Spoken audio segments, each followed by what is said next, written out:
I did it for the love, I did it for the people, I did it for us. Back on this rap ish, I ain't even broke a sweat, homie, this practice.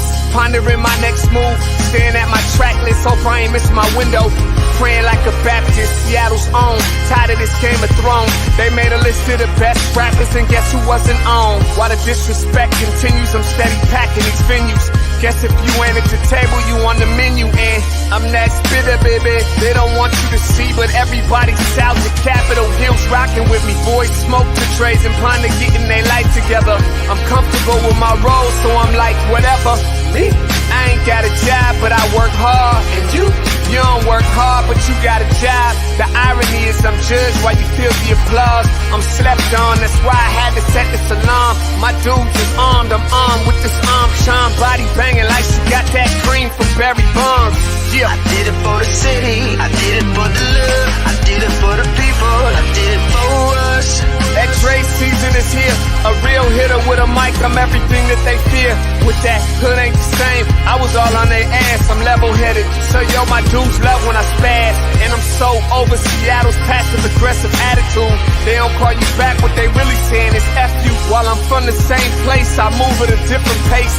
I prefer if you just said it to my face, damn, I did it. I did it for the city, I did it for the love, I did it for the people, I did it I hate for these us. average dudes with they average spit, writing average rhymes, knocking average chicks. The closer I get, I can feel the people starting to shift. I'm loyal to a fault, and everybody can't come with. Rap's a rich man's game, I'm only playing with change. They bang models and singers, I'm knocking my old flame, I'm different. The crowd, I move with the chosen few. Black thoughts, I could be the front man for the roots. No diamonds and gold, I'm on my sticks and stones. If we can see your panty line, you should have on a thong. My team is strong, through this fire we forged a bond. And they already know what it is when I get on. To the hearse, party like it's December 31st. When I'm on my deathbed, I probably cracking my nurse. You ain't got the bars to compete, I'm a verbal athlete. Deflating these boys so they say that I cheat. Damn, I did it. I did it for the city, I did it for the love, I did it for the people, I did it for us.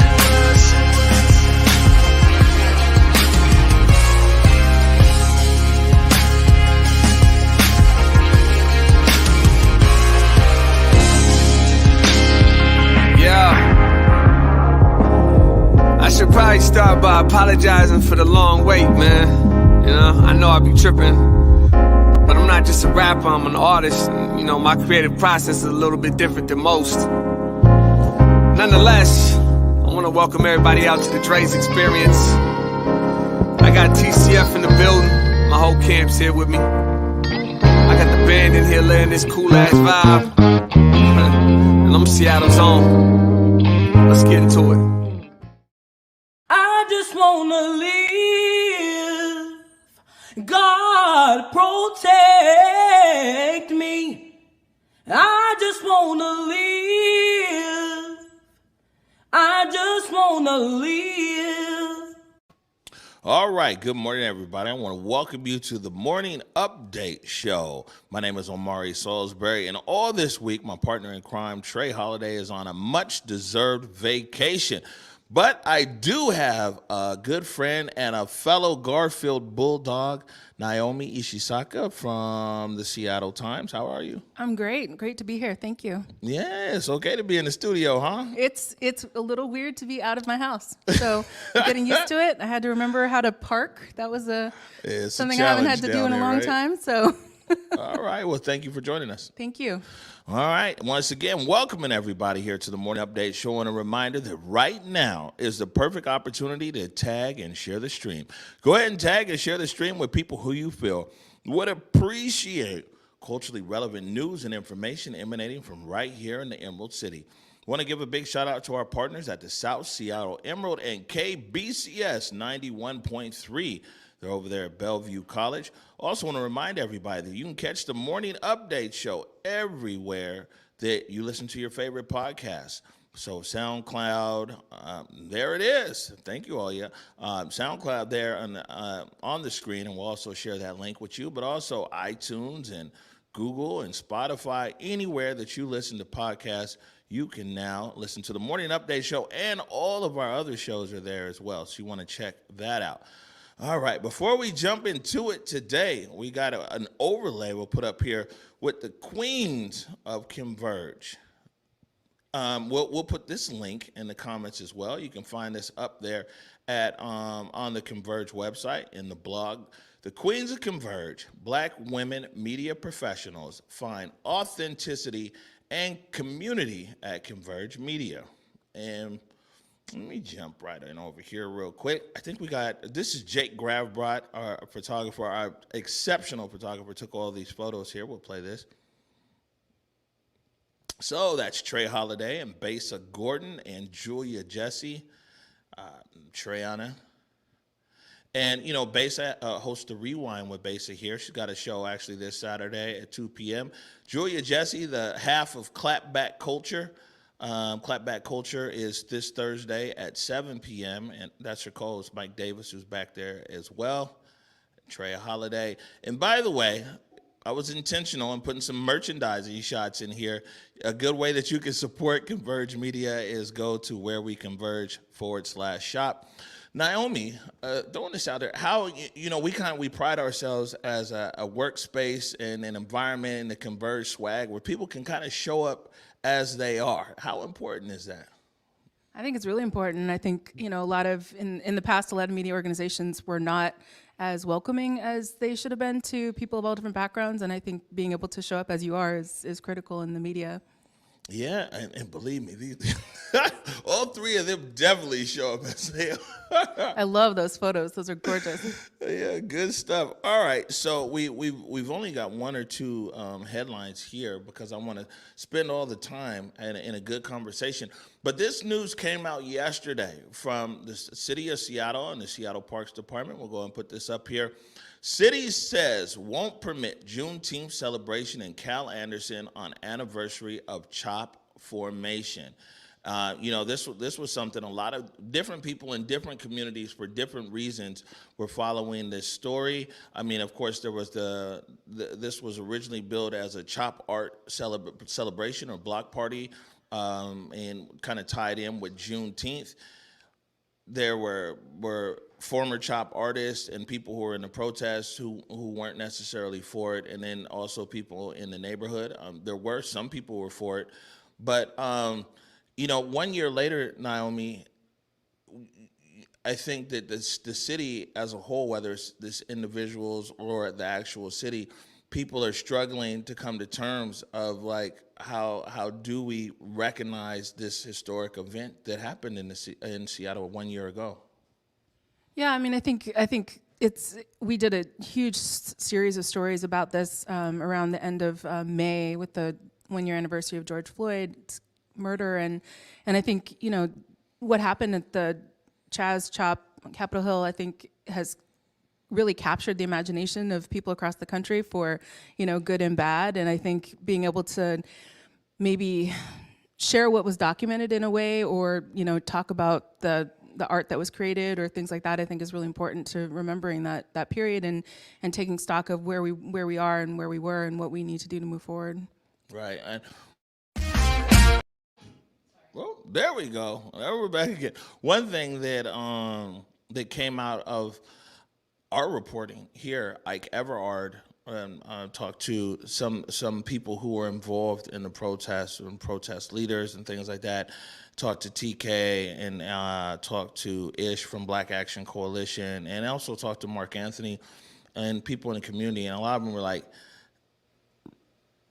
it just seems to be some healing that needs to occur, especially at least for the people who were directly impacted, whether it was protesters, residents who lived up there on the Hill, the business owners. Because you get a bunch of people together up there in Capitol Hill, I'll be honest with you, everybody just starts crying.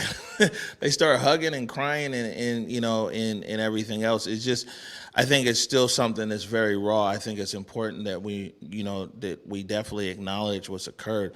But it's a lot of people still have a raw feeling about the protests.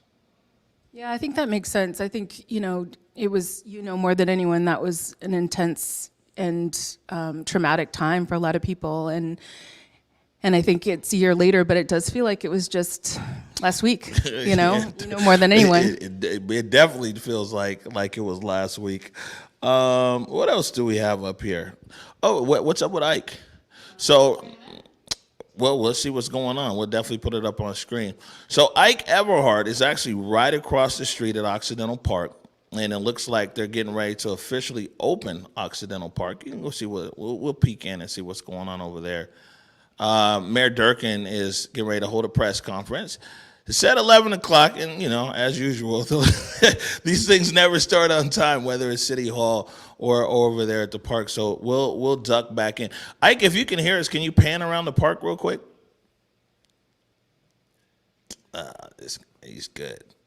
So like I said, this is just right across the street over at Occidental Park. They've been putting a lot of work in over there and kind of renovating the park and putting in new installations and some of everything else. The mayor starts speaking, we might pop back in. But I've got a more important guest here today than Mayor Durkin at the moment. All right, Ike, we'll catch back with you. Thank you.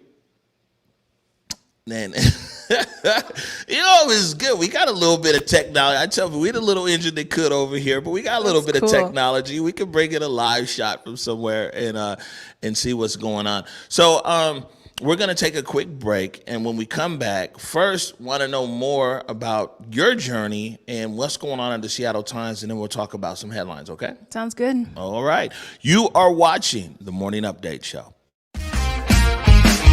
I did it for the city, I did it for the love, I did it for the people, I did it for us. Back on this rap-ish, I ain't even broke a sweat, homie, this practice. Pondering my next move, staring at my track list, hope I ain't missing my window. Praying like a Baptist, Seattle's own, tired of this Game of Thrones. They made a list of the best rappers and guess who wasn't on? While the disrespect continues, I'm steady packing these venues.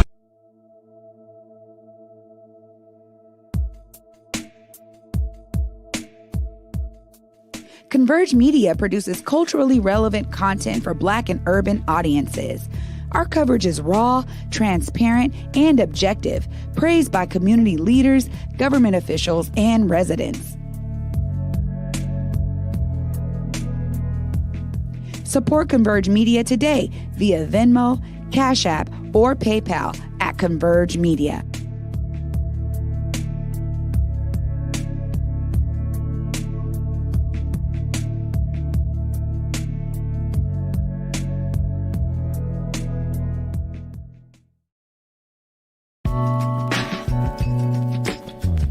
Hey, it's Jake from Converge Media and Get the F Outside. I hope that all of you are taking advantage of the ability to be outdoors and enjoy nature as our summer months heat up.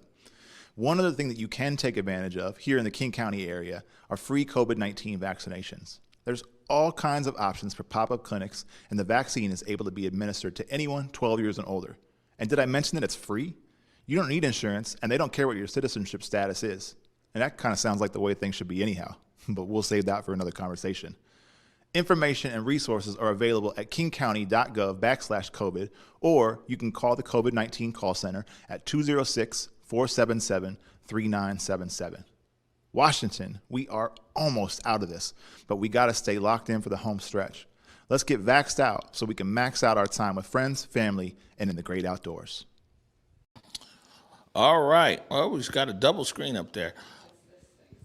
Welcome back to the Morning Update Show. My name is Omari Salisbury, and I'm joined today in studio by Naomi Ishisaka of the Seattle Times. Thank you. Yeah, good stuff. All right, so I know we want to go over a few different headlines here, but first, you know, we brought you in a few times, and we've cited your work a few times, but we've never had an opportunity to be like, this is Naomi, this is what she does, and everything else. So why don't you introduce yourself to our audience? Yeah, I'd be happy to.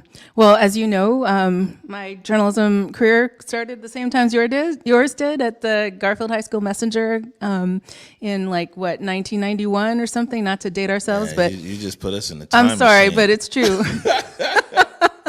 And, you know, that's where I think we both kind of got that journalism bug and got the spirit inside of us. I was really fortunate at the time to be part of a journalism training program for students of color that the Seattle Times put on at the time.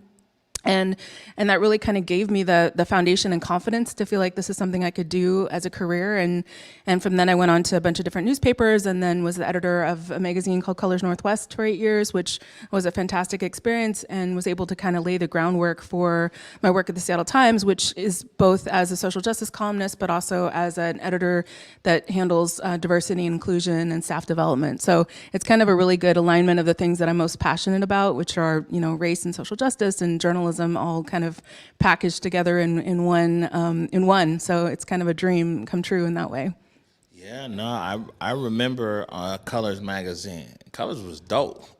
Thank you. Thank you. Yeah. You're very proud of it. And, a lot of the things that you talk about Converge, like, totally resonates. Like, we were the little engine that could, too. Our office was probably about this size, and, the things you talk about lack of resources for Black-owned media, totally true for us, too. I mean, we were able to hang on for about 8 years, but it was really hard. And then when the recession hit, it was like this tale as old as time. Like, the little guy, the media buying for people of color is the one that marketers think doesn't really need the money, or if it ever existed. If it ever existed. Well, right. let me tell you this though, right? And this is probably something that you might see if this was your experience.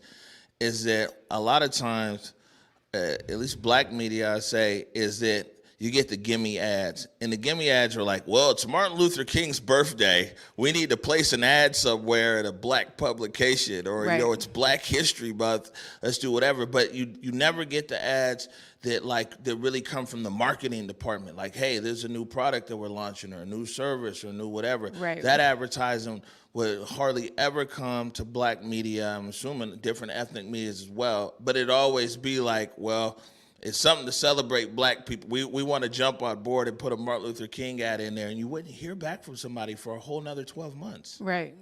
Which is why, people always ask me, well, why didn't you do this thing for Asian History Month, or why didn't you do this thing for, this History Month? And my thing is, like, we should be focusing on these things all year round. Right. There shouldn't be 1 month or 28 days to talk about issues that are important to Black folks. There shouldn't be 1 month where we suddenly realize, like we did in May, that Asians exist, and let's do every single panel in the history of, the world in this 1 month period.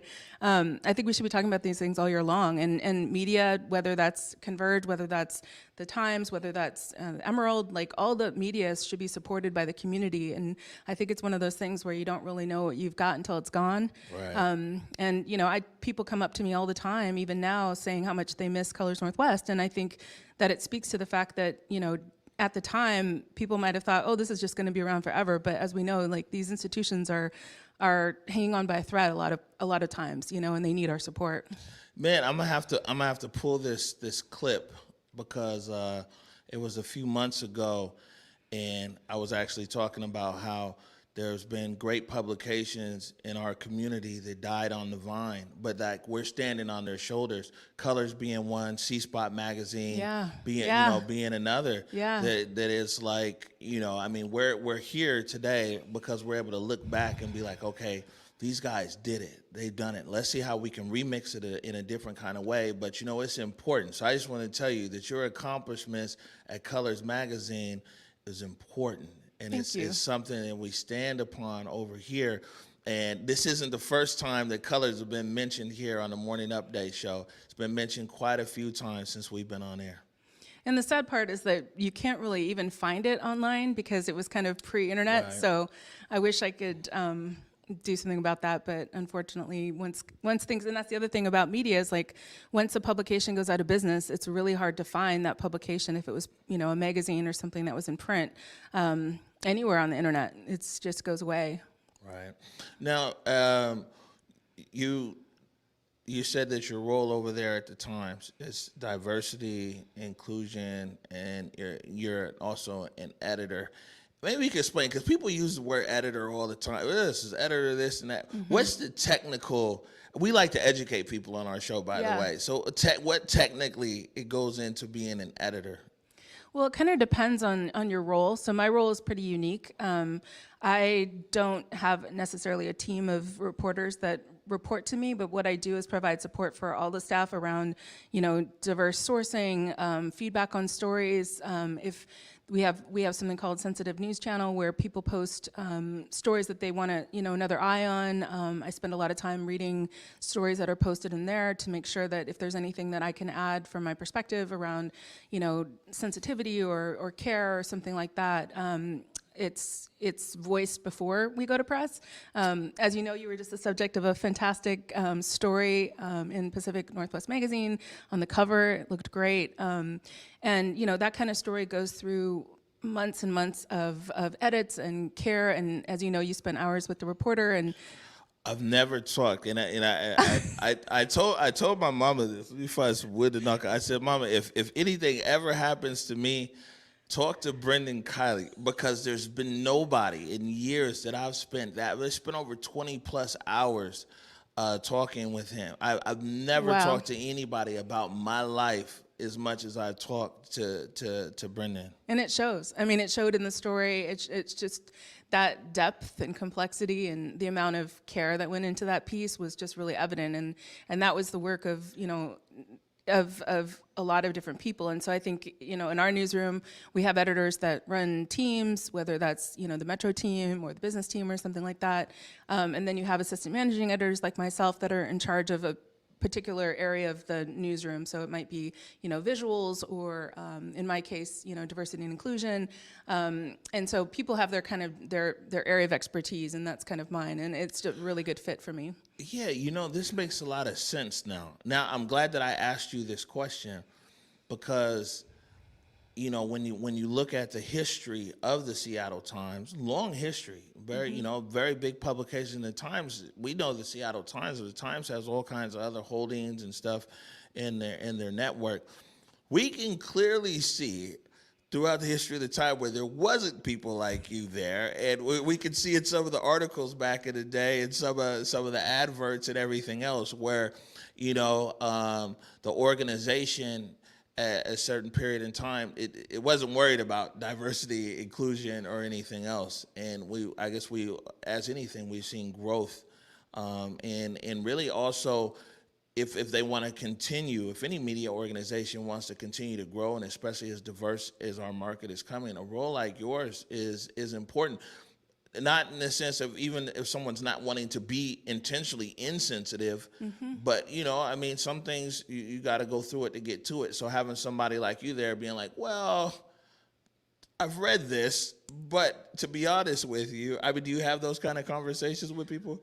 Yeah, absolutely. And I think, one of the things that I'm most proud of about my role is that, the work that you're talking about and the work that you're speaking on has been going on for years. And I think one of the things I'm really proud of is that the entire leadership team, not just me, has been on board with, seeing that we represent our communities as broadly and accurately as we can for a really long time, a number of years. And we have a whole team of staff as well that are part of a diversity task force that works on these issues. And so I'm really proud that, everyone nobody was like, okay, well, we'll put Naomi in this role and then suddenly magically everything's gonna be solved, right? We know we have a lot of work to do, and we've always had a lot of work to do. And I think what's important about this moment is that we're recognizing that, it's everyone's job to work on it. And then it's also something that it takes a daily, just daily focus and attention. Like you said, it's not something that you can just sort of say, oh, that's just going to work out on its own. No, you have to be really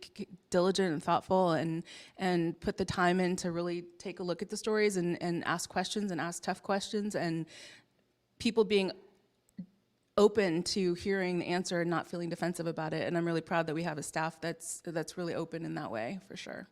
No, that's good stuff. And the Times was one of these publications that seems like it's figured out some kind of formula. When everything was on print, then of course print was king, and then it went digital, and a lot of publications just disappeared. And so, how has the Times been able to find this mix? I know that digital platform is something that's real special over there. And then, of course, there's still the print, even though the numbers are lower, and then you're growing your digital side. Yeah, I think, one of the benefits of being a family-owned newspaper, local family-owned newspaper, is that we're able to really cover the things that are important to our local community, and that's not always true in other in other metro newspapers across the country, unfortunately. And so that's another thing that we might take for granted, but being able to really focus on what our readers and subscribers care about in a comprehensive way, I think, is one of the things that makes it more possible for us to weather some of those storms, right? And, you know, as we know, like, these huge media conglomerations are buying up newspapers across the country, and in many cases, they're gutting their employees, their staffs, they're gutting the coverage, they're leaving what's called ghost papers in their wake, where they're, you know, a paper in name, but they don't actually have any local content. Or, you know, they're a paper that's based in Chicago, but their coverage is in Florida, and they don't actually know anything that's going on in Florida. I think having, you know, local ownership, as you know from your work as well, like having local ownership, people that know the community, have roots in the community, makes a really big difference in the kind of coverage that you see. How difficult is it like at the times in a big newsroom operation where people have a lot of demands on, you know, things they want covered? Because sometimes over here, I mean, we're as small as we are, it's like, man, Converge, this is going on, that's going on, this is, you know, I mean, with our resources that we have, we try to do what we can, whether it's just a mission, maybe that's what we could do. Sometimes, you know, we can actually get out there. Sometimes we can share social posts. But what's it like there in that kind of setting, trying to figure out like the level of, I don't want to say importance, but, you know, determining which story. Of course, big news stories are big news stories. This happened at City Hall, this building burnt down, this happened there. But that layer below, when you're talking about things that impact on a local level, you know, how difficult or easy is that for you guys? Yeah, I mean, I think that's kind of the challenge for every news organization, is to make those judgments around, you know, here are the things that we absolutely have to give to our readers because they need to know for their daily lives. I mean, COVID is a really good example of that. You know, we put a lot of our coverage outside of the paywall because it was information that the public needed to know for their own health and safety, and that was paramount, right? But then there's things that come up in, you know, the features department or other departments where it's much more of a judgment call, you know? It's not the obvious sort of, you know, fire across the street sort of story. It's the story that, you know, my colleague, Crystal Paul, who's fantastic and should be on, you know, you should have her on the show too, she's great. She wrote about the mental health impacts of COVID on folks who work in the theater industry, right? These are not stories that people necessarily would find would necessarily rise to that like fire coverage sort of thing, but they're stories about our community, about the people in our community and the things that they're struggling with that kind of go unseen and unheard. And I think the way that we are able to really comprehensively tell the story of our community is to tell some of those untold stories, the ones that are less obvious, the ones that you kind of have to go under the radar and really dig around and really ask questions and talk to people and get to know people. Right. One last question on this, and we'll take another break, and then we'll hop into the headlines. COVID. Let's talk pre-COVID. When people talk about a newspaper like newsroom and everything else, back when everybody was still like in the same space, or even before construction over there off of Bourne. Is it really like that? You know what I'm saying? Like where it's all these desks are there, the sky is just the lead and blah, blah, blah, and people running around and, you know, it's, man, we've got 30 minutes to get it to press. What are you going to do? Or is it more of a chill environment? I mean, now it's different, you know, so I'm speaking like pre-COVID and pre all of that. I think it's both. It's on days like chill environment, but I think there are also days where news happens that everyone just knows that it's you know, breaking, all hands on deck, everyone jumps. Like I wasn't there at the time, but I know the Oso landslide was one of those cases, and we did some extraordinary coverage on that.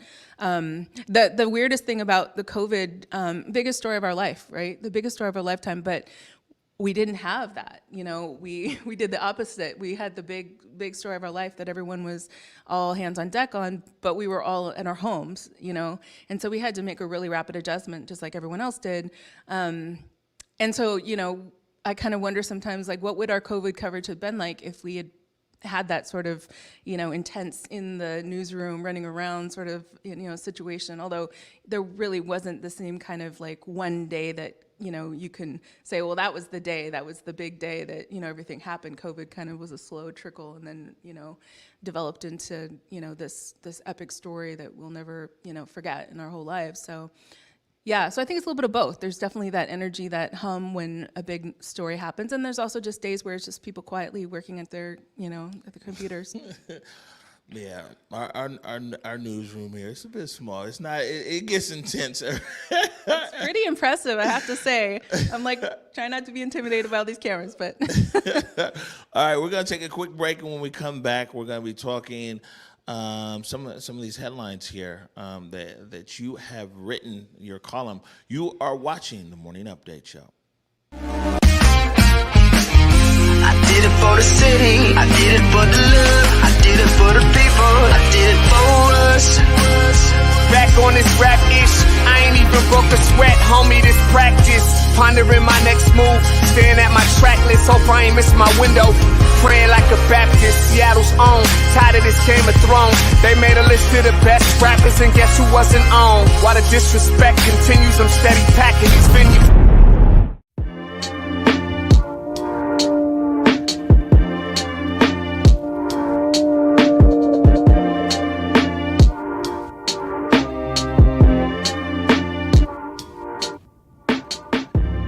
Converge Media produces culturally relevant content for Black and urban audiences.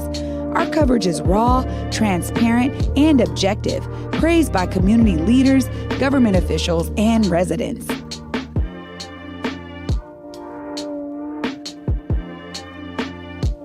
Support Converge Media today via Venmo, Cash App, or PayPal at Converge Media.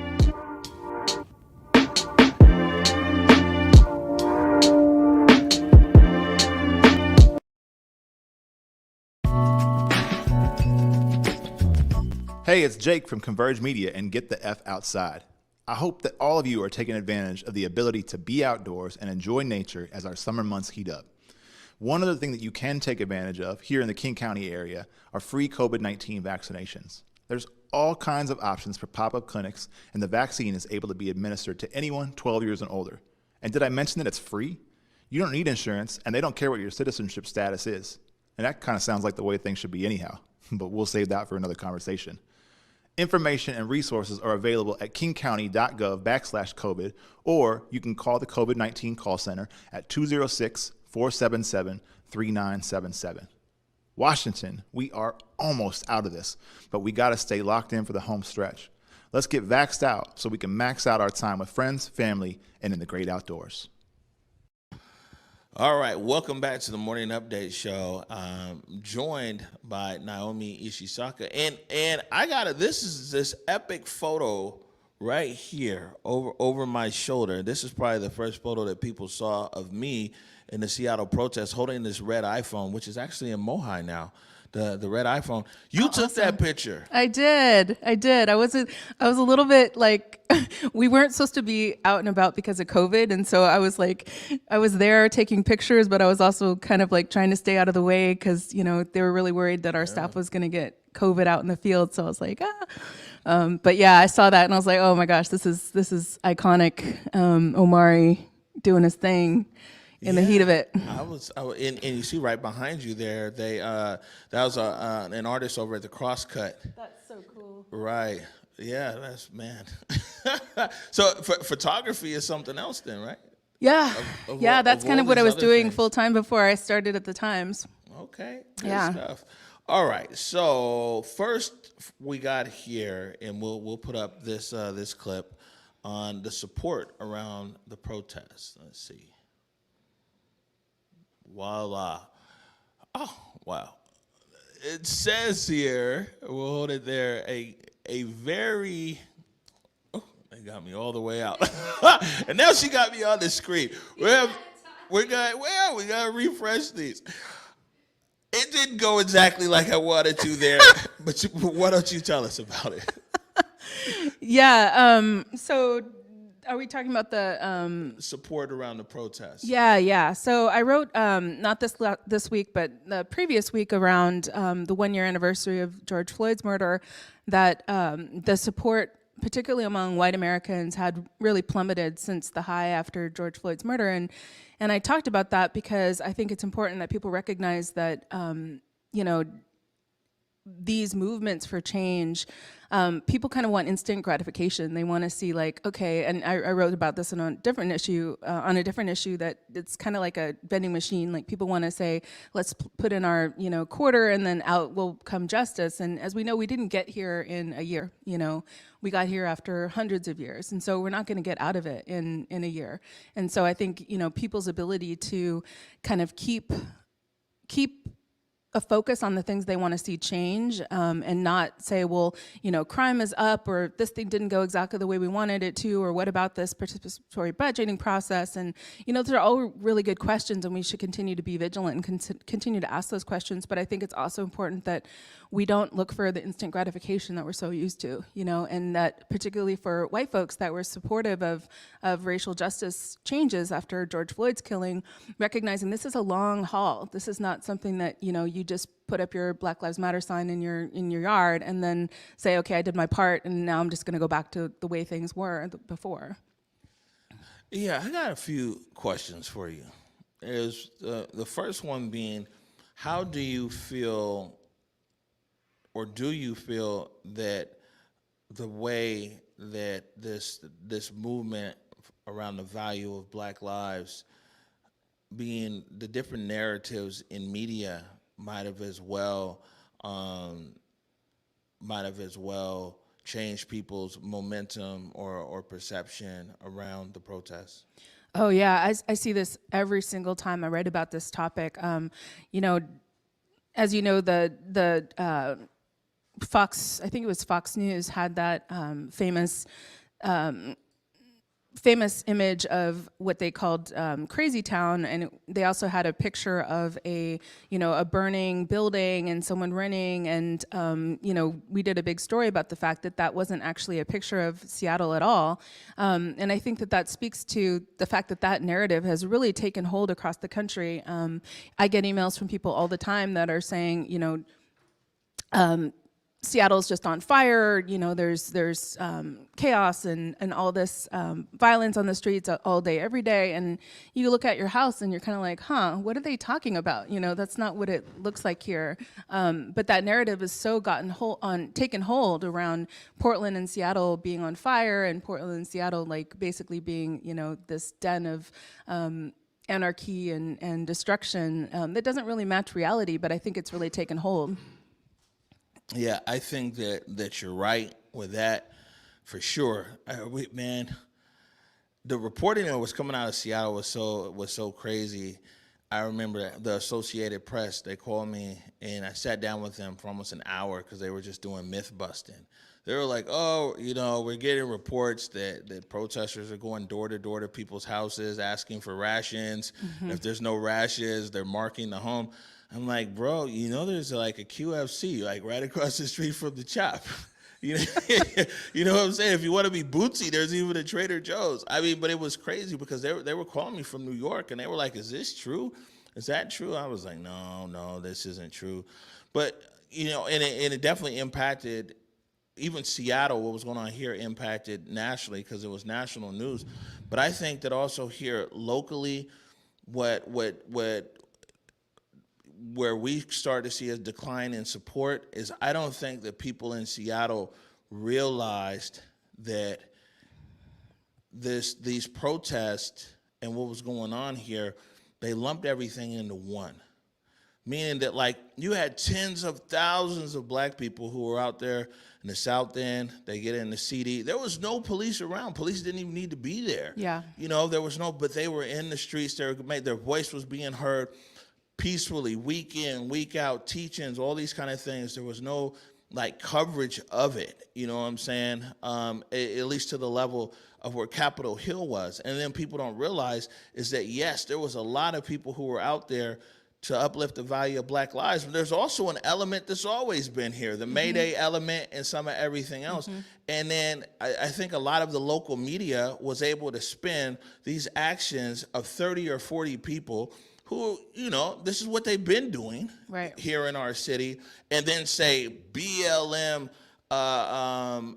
protesters or activists try to burn down this building. BLM did this and that, and where actually the people, and actual Black people especially, who were in the streets uplifting Black lives, was 100% peaceful the whole time. Yeah, I mean, I remember I'm sure you were there too, but the protest that went from Othello Park down to Rainier Beach, right by where I live, and you know, I have never seen that many people on the street in the South End at one time before in my entire life, and it was absolutely beautiful to see. Like, it was joyous. There was music. There was, you know, there were immigrant families that were standing on the corner, like beating pots and pans in support, and it was run by the young folks from Community Passageways. I mean, but you didn't see the helicopters overhead, you know, doing video of this massive march that you saw every single day on anything that was, you know, quote unquote, like destructive. And so it's really interesting, to your point, that was so poorly covered by, you know, the news media, when the things that were 30 or 40 people, you know, breaking a window at Starbucks was like huge news. Yeah, you know, during that time it was interesting because Capitol Hill, there was the red iPhone, but the stuff that was in our community, you go back through the streams, we had a whole setups over there, 3 cameras, this and that, because it was important, because there were so many speakers that was there. All of these events were well thought out and well put together. And then, like, you would talk to people, you know, in the city, average citizens, and they'll be like, yeah, well, I was supportive of the whole BLM thing until it turned violent. I was supportive of the whole BLM thing until they started doing this or that. And, you know, we used to always tell people, be like, we would request that the average citizen dig a little deeper, go deeper than just this headline you're seeing, and you'll see that there's a lot of different layers involved of what was going on in the protest.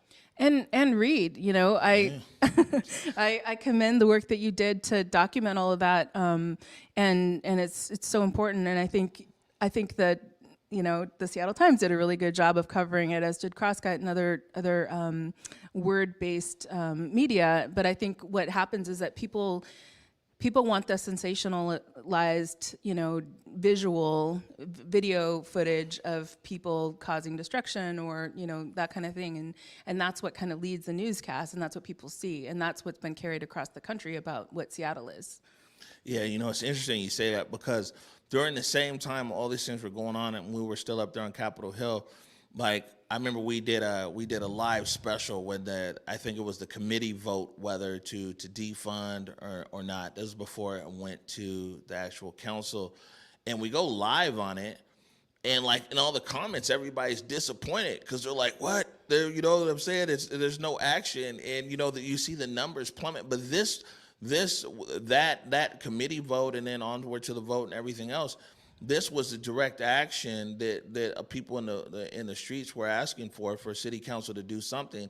And so then you put on city council, or you put public comment into the live stream, and all the numbers just plummet. Right. And, you know, I mean, we used to call it trauma porn. You know, people would just be tuning in to just see something explode. And when we actually would be streaming, this is our democracy in process here. Right. This is a city council debate. This is the mayor doing this. This is our legislature. You would find that it was in a decline, and it's almost like the people who are consuming information. I think you're right. A lot are, but clearly a lot still are reading and things like that. But there's a good portion of people who are just consuming the top level and just running with it.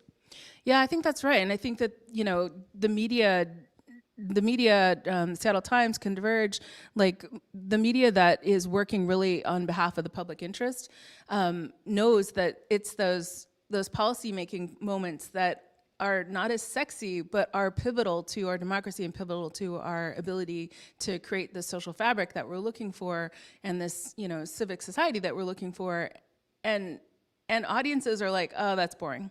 You know, what's more exciting is that from the barricades, the the the action, the drama.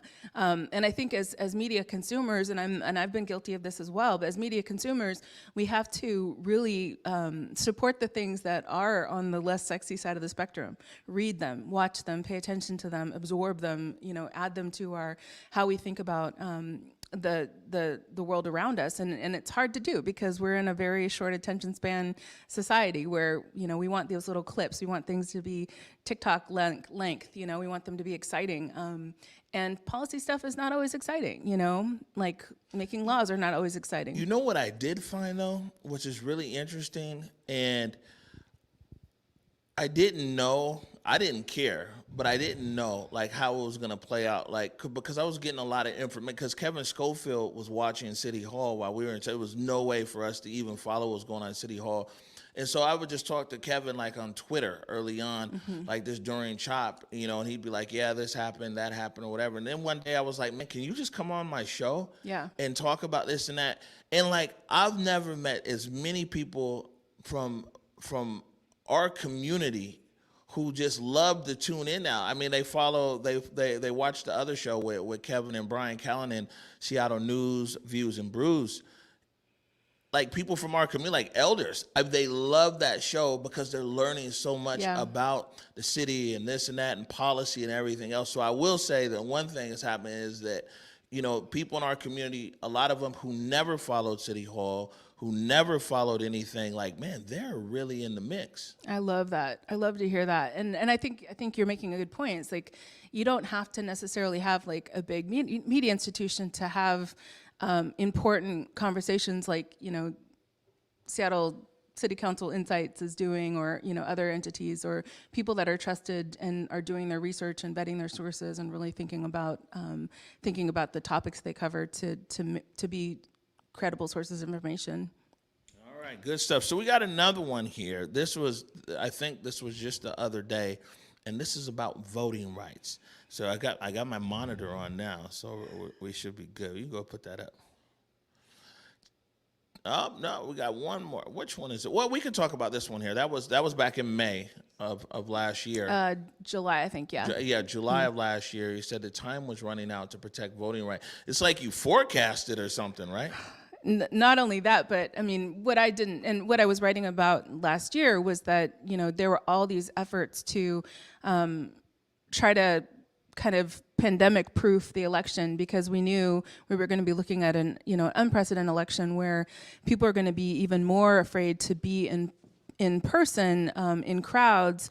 And we had a situation where, we were looking at one of the most pivotal elections of our history, but we also, had elders and vulnerable folks that were potentially going to be standing in, 5, 6, 7 hour lines to do what they have a right to do and exercise their right to vote. And I think that whole period was pretty chilling. And I think we saw that what ended up happening was that people just, they saw what was coming down in terms of trying to prevent them from voting, and they were like, no, we're not going to do that. We're going to just flood, we're just going to flood the zone, if that's the proper sports analogy. I'm sorry, I shouldn't try to make sports analogies because I don't know what I'm talking about.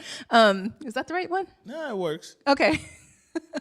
But try to, just get turnout so high that there was no way that people could disenfranchise them. There was no way that, they could use these voter suppression rules to prevent them from exercising their rights. And they turned out, they actually turned some states from red to blue. And that kind of almost leads us here to our next one now, because we see that all across America, it's a lot of, almost every state in the union, there's 48 states, yeah. Yeah, there's people, it's new Jim Crow there. There you go. Why you should care that other states are restricting voting rights at record pace. This was just, 2 days ago. Mm-hmm. Tell us about it. Yeah, this is my story, my column this week. And really what we've seen is that, since the election, legislatures across the country are, there were 369 or something voter suppression laws introduced in legislatures nationwide, and they saw this turnout, legislators saw this turnout and they said, okay, well, we can't have that again. So let's make sure that we do whatever we can, whether that's, limiting the number of hours that you can vote, eliminating early voting, restricting mail-in balloting, all these different things, pretty much, all the way to you can't give someone water who's been standing in line in Georgia to vote, that's not allowed anymore either. And so there's all these different rules that have been put in place to kind of counteract what we saw in November, which is just people coming out and, coming out to vote in record numbers. And, I think in Washington, which was, recently surveyed to be the second easiest place to vote in the country, second only to Oregon, with all mail-in voting, it might be easy to kind of say, well, why do we care about that here? Why does it matter to us? And what I was arguing in this column is that it should matter to all of us. We are a country, and if voters are being disenfranchised in Georgia, that should matter to us as much as if voters are being disenfranchised in Seattle. Yeah, well, and it should definitely matter to us because the vote is our share. We're all shareholders in this country. Right. It's your civic responsibility. Somehow people have let people off the hook. Like, you do have some roles and responsibility in society. To keep our society moving and vibrant, and voting is one of them, and the protection of the vote, but also you see the end results as well. And I could go on and on. I'm telling people, like, man, this is why it's important to vote. But when in talking to my elders and things like that, they just point out that this is one big cycle here.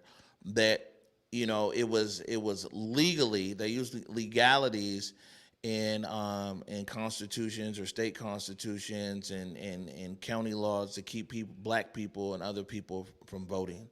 Yeah. And then there were poll tests, there were poll taxes. Well, after then, people were given the right to vote. So then it went from like this legal ink on paper thing, and it's like, yeah, you can vote. Then it came out with intimidation, like you said, terrorism. Poll tax and literacy tests and grandfather tests and everything else. And now they're going back to legislation. You get what I'm saying? And so when you talk to people with this wide view, let's be clear, black people's vote has always been suppressed in this country. You know what I'm saying? Amongst other groups as well. People forget that, technically women, at least white women, were granted the right to vote. It was about 100 years ago. And then women of color, not for decades after. Yeah. And so, and I don't think people understand that the way that the country was really set up and the way that it goes, and that's why we're a republic, is that when these guys were putting all this stuff together, it couldn't really be one person, one vote for president, because it was all a bunch of poor people over there outside of this, this upper class, what people refer to as the founding fathers. If it was just like, everybody's vote counted, whatever, especially for president, then they just get voted out in one term. So you'd have a situation where you'd have a huge amount of voters who are black in areas that they didn't want black voters. And so this has all been systemic. You know what I'm saying? We got to be clear. Back in the day, if you was poor and white, you couldn't vote. In the early days of America, it's like, you don't own no land, you don't get no vote. So it's like suppression has been real here from day one, no matter what in our history. And I don't think people should be surprised that it's still here, but people are surprised. They're like, oh my God, they're starting to block the vote. And you talk to a lot of old people in black communities, like, when did they ever stop? Yeah, and I think listening to the elders and getting those stories is so important, and it'd be a great show to have, just talking to folks about what their own experiences were, because I think that's history. We don't talk about it enough, and we don't recognize the parallels to what we're seeing today. So we've got a few minutes left here. Maybe you can tell us what's next up on your radar, without giving away too much. But what are some of the things that are going on in our city or in our society that you're keeping an eye on?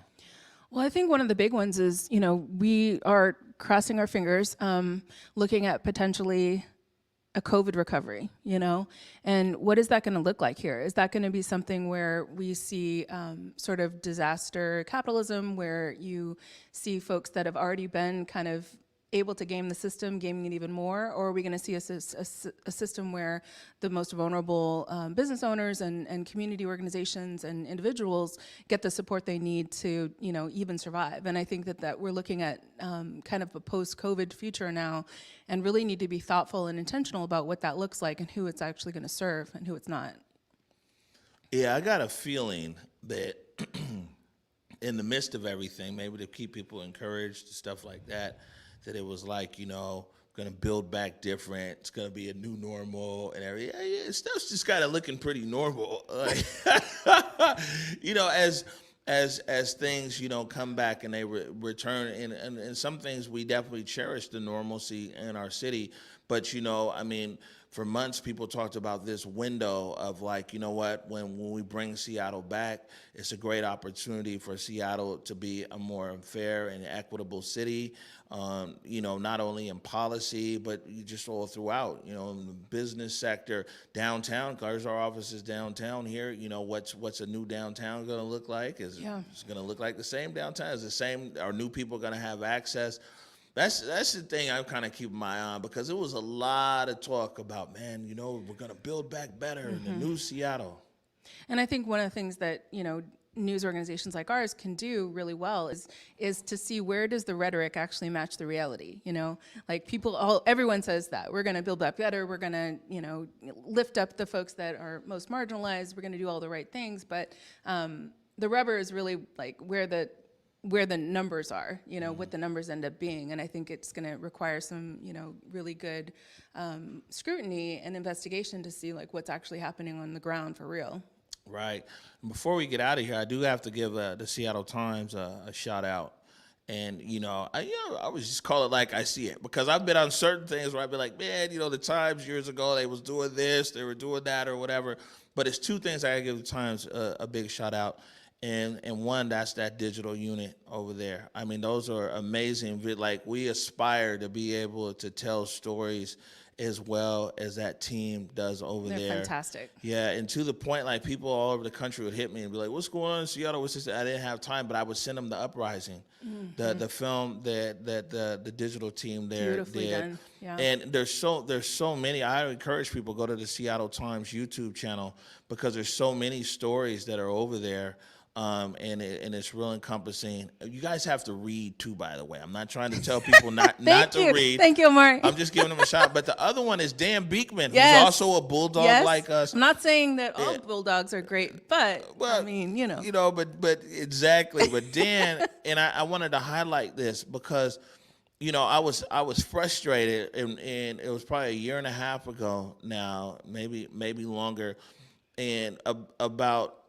Well, actually, it was COVID that just started, so it was about a year ago, and it was like these aggressive people were going in the neighborhood, like, hounding our elders to try to sell their homes. And Ruby Holland was what put a post up on Facebook, and me, very little blog at the time, but the community liked it, so I kept writing about stuff, and so I wrote about how Ruby's interaction with this real estate company over in Bellevue, and just kind of posted it or whatever. And Dan Beekman picked it up. And this is the thing is when you talk about the resources, the Times picked up the story, and then the Times had their real estate specialists on there. Then there's somebody who knows the taxes and everything else. And then there's somebody who whatever. So I think it was like 4 different people took what Ruby Holland talking about her experience on Facebook. We wrote it, and elevated it to the community. Dan Beekman and the Seattle Times picked it up. You guys put all your resources on it, and it turned out to be some real interesting things that came out and shed a spotlight on it. So I just want to acknowledge the fact that there's been quite a few times where where we've done as much as we can. I can press publish, and it's on the web. I can tweet it out. If it goes something, it goes. If it doesn't, but the Times has been intentional quite a few times to look at things and then be like, what, there's a story here, and put your resources behind it. Right. And listening to diverse sources, I think that's critical, right? Whether that's from the community, whether it's Converge, like keeping our ears open and really hearing what people are talking about, what they care about. All right, good stuff. Before we let you go, you look right there in that camera, and you can tell people how they can keep up with you. Hi, everyone. You can read my columns on Mondays at the seattletimes.com. Twitter or anything? Oh, yeah. I'm terrible at Twitter, but it's NaomiIshisaka.com. All my social media is really obvious, so. All right, good stuff. Well, I want to thank you for joining us today. Thank you. This has been so fun. Yeah, we had a good time.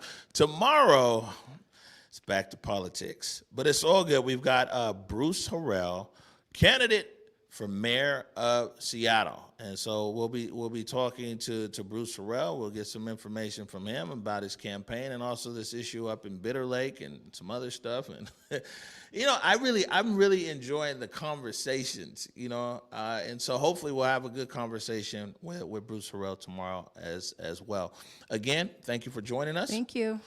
A few programming notes here real quick is that tonight, 7 o'clock, Seattle News, Views, and Brews. Also, we've got a replay of episode 1, a GTF Outside. And then tomorrow, 7 o'clock, Clapback Culture, Julia, Jesse, and Besa Gordon. Besa's filling in for Mike because Mike is hosting a writer's block at 8 o'clock tomorrow night with Erica C. Barnett, Publicola, Hannah Scott of Cairo FM, Ari McKenna from the Emerald, and they're talking about the politics of homelessness. We're going to get out of here. It's 12 on the dot. Until tomorrow, I want to remind you, go forward in your purpose, go forward in your humanity, and until tomorrow, peace. You got to hit him with the peace sign. There it is. Lift every voice and sing till earth in heaven ring with the harmonies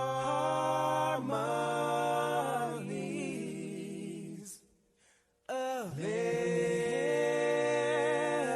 liberty. Let our rejoicing rise as the listening skies. Let it resound loud as the rolling sea.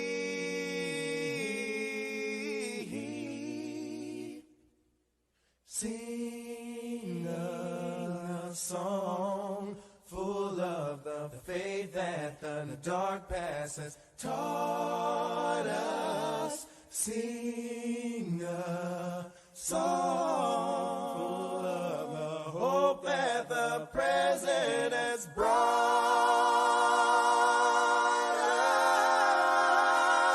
us.